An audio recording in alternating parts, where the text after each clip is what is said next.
The Sephora Savings Event is coming. Are you ready to get this and that? I don't gotta choose. You're right, you don't. Shop all your favorite makeup, skincare, hair care, and fragrances for less. Find brands like Rare Beauty, Glow Recipe, Valentino, K18, and everything else you want on sale starting November 1st. The Sephora Savings Event is almost here. Shop the sale at Sephora and Sephora at Kohl's. Limitations apply. Must be a beauty insider. See terms at Sephora.com for complete details. Welcome to A Place of Yes. I'm Heather Strotter. As many of you know, we have a segment each week called Ask Heather Anything. They have been so fun. Some people have taken them very seriously, and we've had really deep conversations. Some have been very silly. This is a montage of some of our favorites. I hope you enjoy them. Thank you for listening. Welcome to A Place of Yes, a podcast about how I moved through my darkest hour. And for me, that was in channeling my grief into good. Welcome to the show. I am been sitting here in sheer terror over the next portion of the show because we have reached the part where it's called Ask Heather Anything, and I'm terrified of what you're going to come up with. So I want to know, and you have to be honest about this, when no one's around and you're not working, you might be at the beach, on vacation, or just at home by the pool, what kind of cocktail do you make? Oh, I don't know. I drink anything with anybody. All right, there you go. Anything. Yeah, anything with anybody. I would say that I would never order in front of someone like a Sex on the Beach or a Long Island iced tea or any of those. I don't do any of those like overly like fruity mixed drinks. Like alone, I'd probably drink. How do you one. feel about tequila? Oh, I drink tequila a lot of it. I love it. Like First it's my of all, go-to. It's the one alcohol that gives you an entirely different feeling than all other alcohols. I have my Ask Heather Anything questions. You actually have one? I have two. You have two. Where's your favorite place to vacation? Because the Strotters know how to vacation. We do vacation pretty well. That's a very hard one because that depends on like my mindset, right? Yeah. My go-to answer, I think for many years, although it is not anymore, would be like the Rock House. Mm-hmm. Been going to the Rock House for 20 years. And where is that? In Negril, Jamaica. Yes. It's just chill. It's not like one of those all-inclusive resorts because I'm like that's not my vibe. It's just super low-key. Like you just, there's a spa and there's great food and you jump off the cliffs and you drink rum punch and, various things all day. And do you feel close to Jake there? I do feel close to Jake there. The majority of people are people like Brian and I who've been going for 20, 25 years. And it was like our vibe when we were young. And now it's like still. So it's got this, it's really just a bunch of like people who like the low-key thing. How did you explain death to Ethan in a way that he could understand it? Since he was so young. I wish that I had a good answer for that. Like, I don't know that we did that well. And it's a little bit the way that we parent and the way that we've always parented since Jake got sick is just very authentically. Like I live my life and I am who I am and I've always been that in front of my kids, right? Like I've never been the like, I have to act this way in front of my kid. Right. And I think that in those moments, I've talked about it on this podcast before like that. And I think this, like Jake died on a Wednesday and Thursday we brought Ethan to school. It was the best decision we could make at that time. Right. The one thing I do think that we did do right is we just made Jake present, right? Like we, cheers to Jake. Like that's a thing. Like we did it at the launch party. We used to have the party, like the cheers to Jake cocktail parties. It was a way that we kind of kept him present, kept him around the dinner table, and whether we were cheersing with water or with wine, or it didn't matter. Like a cheers was a cheers to Jake. We've always kept Jake at a seat at the table. Yes. And I think for Ethan, that has helped a little bit. Yeah.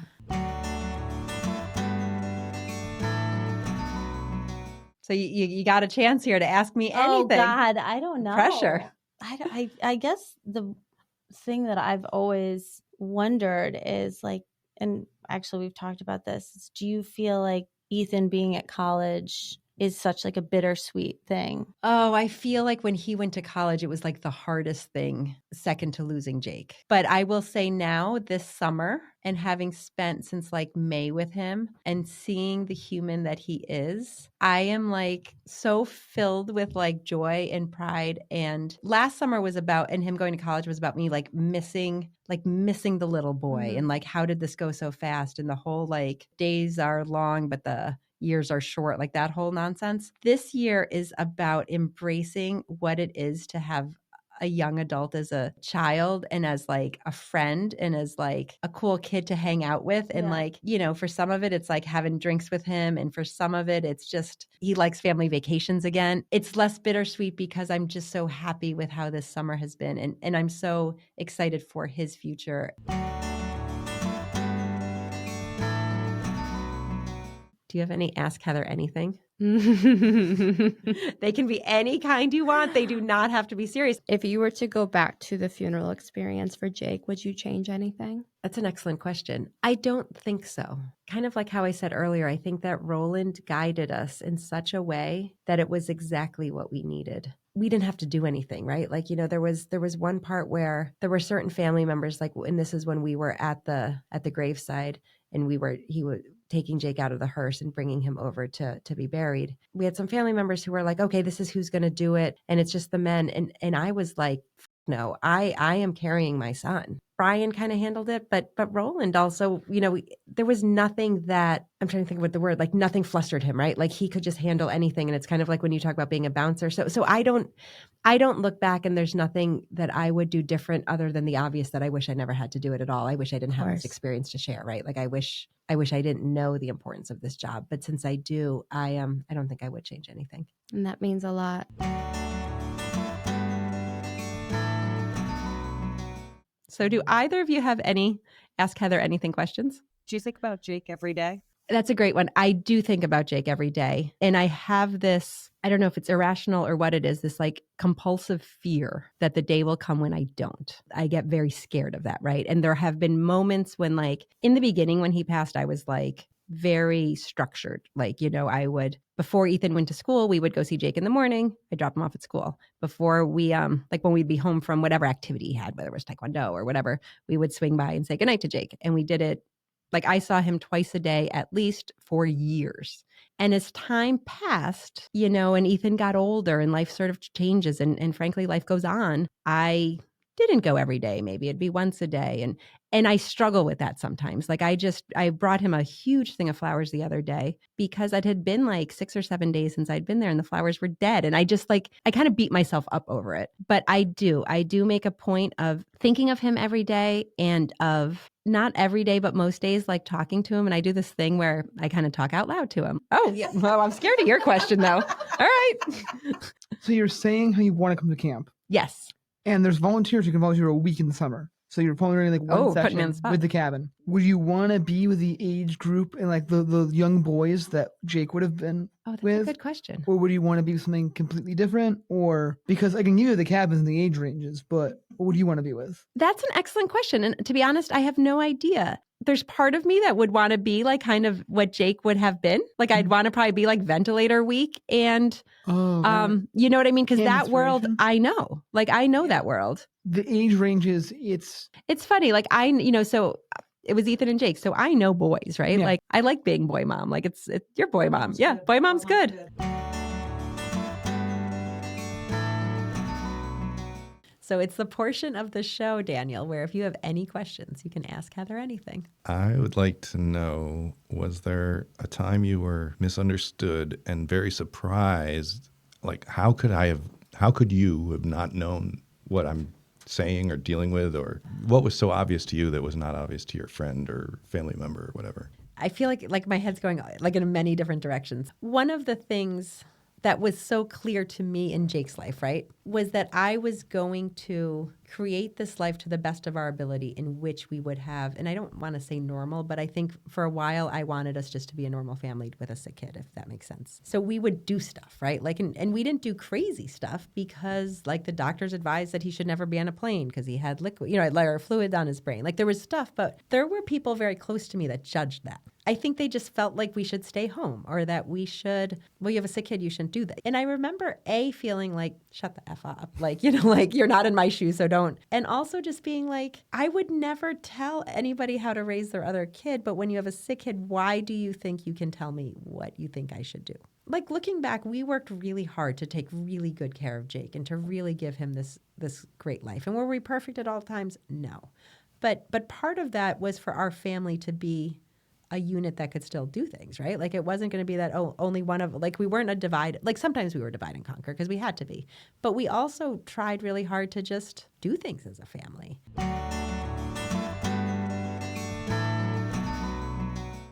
So if you've got anything for me, here you go. I'm an open question. book. Bring it on. I like it. So you must know a lot of people. You must know so many people in Saratoga because I think the community really supported you on your journey. Absolutely. Saratoga is a great community. Did you find it difficult sometimes when you were having a good day and you were in a good place, but you had to go to Hannaford because you needed groceries? And you bumped into, you know where I'm going. Oh, I do know where you're going. Do you get this question a lot? I don't get this. No, I don't get this question a lot. I love this question. So I'm assuming you're going to say, I'll let you finish because I'm already starting to answer. But no, but you know what I'm going to say. You're going to. So you're in that good place and you go to the grocery store and there's a person that you adore and adore your family and adored your son. And she is sad. For me. For you. Yeah. And you need to protect yourself. Because you're having a good day, but you want to be supportive to her, but you don't want to spiral. So it's an excellent question. And I wish that I could answer it in this really graceful way that showed that I was this really mature, whole person.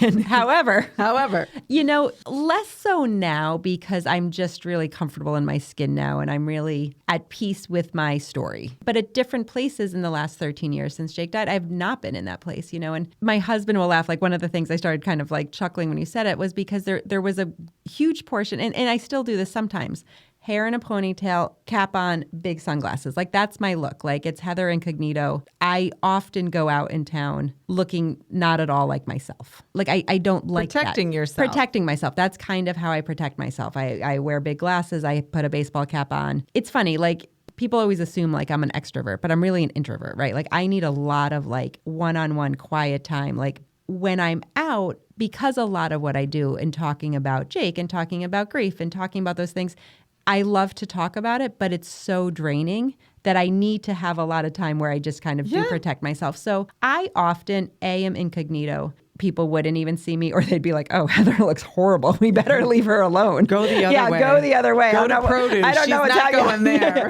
I don't know what's happening with her today."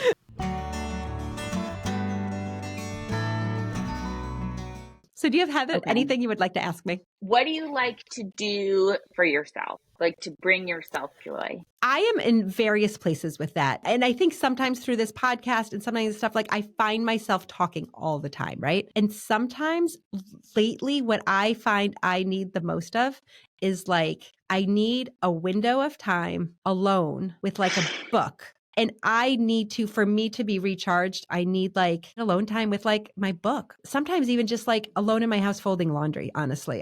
That sounds lame to say that that's like my me time, but I get it. I like to be alone in my house. I don't want the radio on. I don't want the TV on. I want like calm and quiet. We may have reached the portion where you get to ask me anything. Oh, boy. Well, let's start light. All right, let's do it. What is your go-to, let's say, fast food? That's an interesting, I don't eat a ton of fast food. That's a very boring answer, Heather. Oh, man. I know, totally boring. For some reason, I kind of figured that was going to be the answer, too. No. Well, I like a good, like, Five Guys burger or a Five Guys hot dog, even. I love their hot dogs. Their hot dogs are delicious on the grill with grilled jalapeno and grilled onion. See, now jalapeno I can leave. Onions, yes. I don't do it a lot, but that's always a good go-to. I've never had Chick-fil-A. I like a good greasy pizza. I like a sloppy, greasy, like foldable piece of pizza. Yep. I'll take that every now and again. Toppings or no toppings? I often will like just cheese. I feel like for a greasy like a greasy foldable. Just cheese. Yep. So I do want to know, though, how far or how long after Jake passed did you know you wanted to do Jake's Help for Heaven? So literally days. Really? I remember being in the car and just being like, we have to do something. And Brian being like, okay, do what? And I was like, we have to help kids like Jake. Oh, and wow. just So like just manic. immediate. Manic. Like, oh, wow. like, no, we have to. So he passed December 8th. We were incorporated as a 501c3 March 17th. Oh my goodness. Wow. Like I was like, I need an attorney. I found an attorney. She helped us out. She was really gifted at like that was her thing. Like she could get nonprofit certified. Like, so we just knew and we reached out to, an accountant and said, how do we get this set up? And I remember his advice to us was, if you want to be taken seriously and you want to do this, you cannot just invite your friends and family to be on your board. You have to be thoughtful about your board, and you have to ask people that each have a different role, and you have to sort of be able to explain that. And Brian and I took that very seriously. Mm-hmm. And we asked people who we kind of thought each filled a particular pocket. I wanted everyone to be able to sit with their kid if they was sick at the hospital. Yeah. I wanted to help.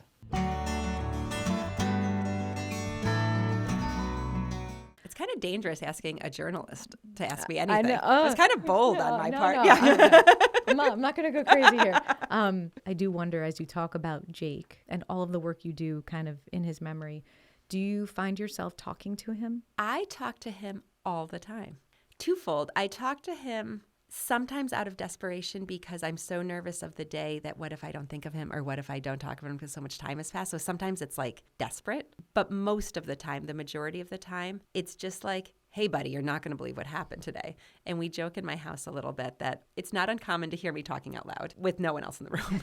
So I'm either talking to myself, and my husband will be like, are you talking to me, or are you having a staff meeting? And I'm like, oh, I'm having a staff meeting. You're not invited. Or I'm talking to Jake. Sometimes I'll tell him a very specific, Jake's Help from Heaven story, because there'll be equipment that we'll buy someone that didn't exist when he was around. And I'm like, oh, you would have loved the chill out chair. Sometimes I vent to him because I'm like, I don't know who else to just bitch at. So sometimes I just do that. And I talk, Ethan and I have a really close relationship, and I sometimes want to emulate that with Jake. So I'll just tell him some things about Ethan or something. That's beautiful. That desperate piece, though, that you were talking about, is it a fear of just forgetting? It's a fear of forgetting, and it's a fear of having moved on, and yes, he's been gone almost 14 years. I have lived more of my life, with him gone than with him. As his mom, I'm like, if I'm not thinking of him all the time, then other people are not either. And that makes me really sad. I just, that love we have for our kids, right? And it's so deep, and it never went away just because he passed away. I just have this fear of, if he's not in the forefront of my mind, then other people will forget.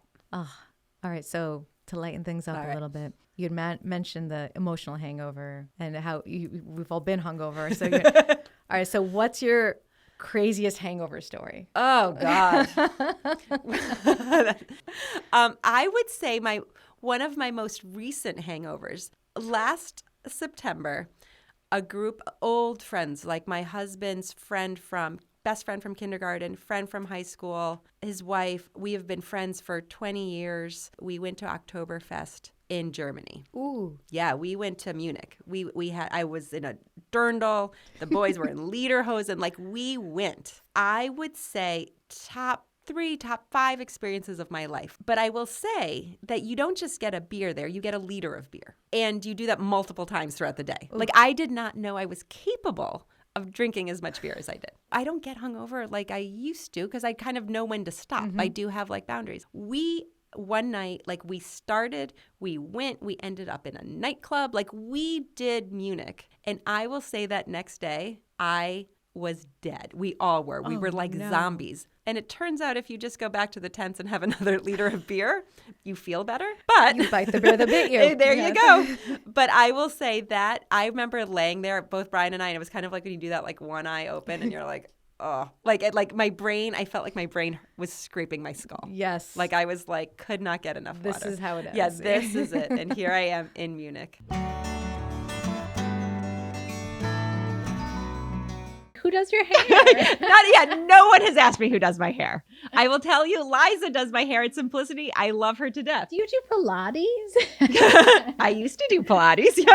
So, yeah. I don't know what to add. I would give a shout out to Liza at Simplicity. She has done my hair since before Jake passed. Wow.